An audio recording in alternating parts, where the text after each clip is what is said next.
The reason we know basically anything about C Street and the secretive religious group behind it, the family, is because of Jeff Sharlett's 2 books on the subject.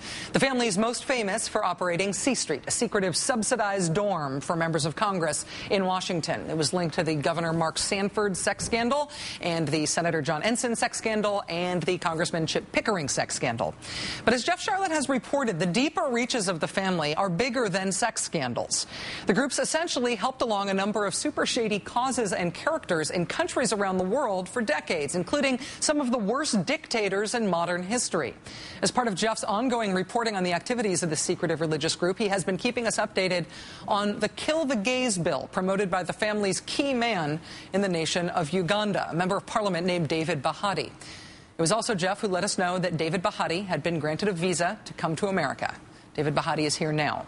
He sees this trip as an opportunity to promote here his Kill the Gays bill.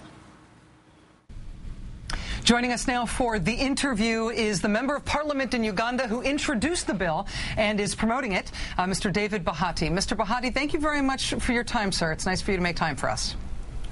Great to be at your talk show. You were granted a visa, as I understand it, to attend a conference in Washington, the International Consortium of Governmental Financial Management. I understand that it's been reported that you were not allowed into the conference once you arrived. Is that true?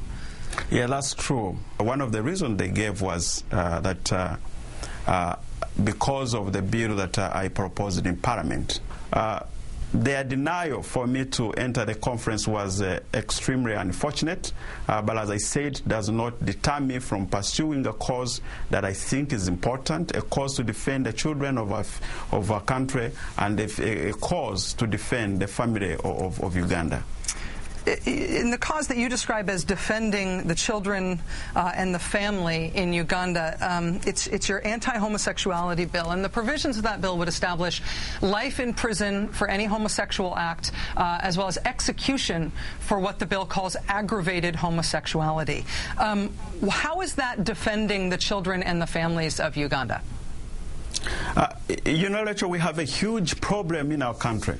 The problem of people who are coming from abroad, investing in money to recruit children into a behavior that we believe that is a learned behavior and can be unlearned. We know that homosexuality is a human right here in Uganda, but also we need to appreciate the fact that it is not a human right across the world, and certainly in Uganda we don't take it as a human right. And as we debate this issue, it is important that we do tolerate one another, listen to one another, understand the background of one another, and respect one another. And the background that I come from is that 95% of the population does not support homosexuality. We believe that man was created to marry a woman, and that's the purpose for which God created us, a purpose for procreation, and that's a higher purpose that we believe in. We believe that our children should not be recruited in something that they don't believe in. The clause that you are suggesting in the bill, that you are talking about in the bill, that proposes death penalty, was actually a small clause in the bill which was imported from a bill that we passed in 2007 regarding defilement of children. It's a clause meant to discipline those adults who defile minors. And by the way, it is a clause that because of the international outcry that I'm very much willing to drop when the bill comes to the House for debate. It should be noted that among the 7 different clauses of aggravated homosexuality is one where you are eligible for execution if you are a serial offender. Does that mean that if you are a person who has been convicted more than once of homosexual sex, would that make you a serial offender and eligible for the death penalty? I know there has been a lot of spin, negative propaganda about this bill using that clause, and I want to make the record straight. I am not in a hate campaign. I do not hate gays. I love them, but at the same time I must protect our children who are being recruited into this practice. So what evidence do you have for the recruitment of children into homosexuality? That allegation has been made to justify all anti-gay legislation in the United States going back for more than a generation. It is a claim that is rejected by all, for example, major medical organizations in the United States and by all other responsible authorities that have looked into it. You're saying specifically that foreigners are investing in Uganda to recruit children into homosexuality. I've heard claims like that over and over again. I have never, ever heard any credible evidence of it. Rachel, I need to tell you that it is not an allegation. It's a fact that recruitment is taking place in Uganda, especially in single-sex schools. It's a fact that is very disturbing. It's a fact that is not only disturbing people who don't believe in homosexuality. Even the pro-gay groups have condemned this. So it is something that is factual, and all you need is to get these facts.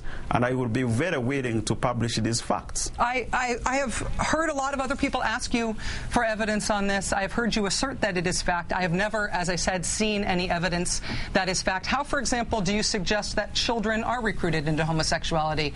If you wanted to recruit somebody into homosexuality, how would you do it? And what do you think the tactics are? I can tell you that in the last 7 months, there has been a lot of investment in terms of money. Close to $15 million has been invested to fight the bill, but also to recruit children. And this is how they do it. They go into a school, they recruit some people, teach them, entice them with money, to lure them into this practice. And this is something that is disturbing everybody. This is something that disturbs, and I'm sure you're also being disturbed about this fact. To be clear, sir, you're saying that $15 million is being spent in Uganda in the past 7 months, not only to oppose the bill, but to give money to teachers to go into schools to pay kids to become gay. That's your assertion? Not to pay teachers, but to use, they recruit young people. They pick on young people, recruit them, teach them on how to move, entice them. There are videos that have been moving around. Tell them that a man sleeping with a man is okay. So this is something that is really disturbing. And this is the focus of this bill, to protect our children. This is also to defend the traditional family. Sir, this is also one of the... I didn't expect to find much international commonality around debates over gay rights and homosexuality. But what you're describing is one of the foundational myths of how gay people have been slandered and attacked in almost every country in which these laws, or laws like the ones that you're proposing, has been debated. The idea, this myth that gay people are out recruiting kids, asserted as if it is baldly true, no evidence of it is ever been put forward in any way that can be evaluated, and every responsible authority who's ever looked into it says that it is a myth. If you think that there are videos out there of young people being recruited to homosexuality in Ugandan schools, why haven't you released them? Well, we have enough evidence to this effect in Uganda. Ugandans have looked at this. We can publish it if you want on the internet so that everybody in the world can have a look at it. It's not a myth. It's a fact that this is happening. It is very disturbing that's happening to our children, and it is a cause that you and me should support to make sure that we protect the children of Uganda. If you make homosexuality punishable by life in prison, or in some cases by execution, what do you think will happen to gay people in Uganda? Will they flee the country? Will they become straight? What do you expect that they will do? What will happen to them? Rachel, I think it is important that you don't use words that we don't use in our bill. We don't use the word execution.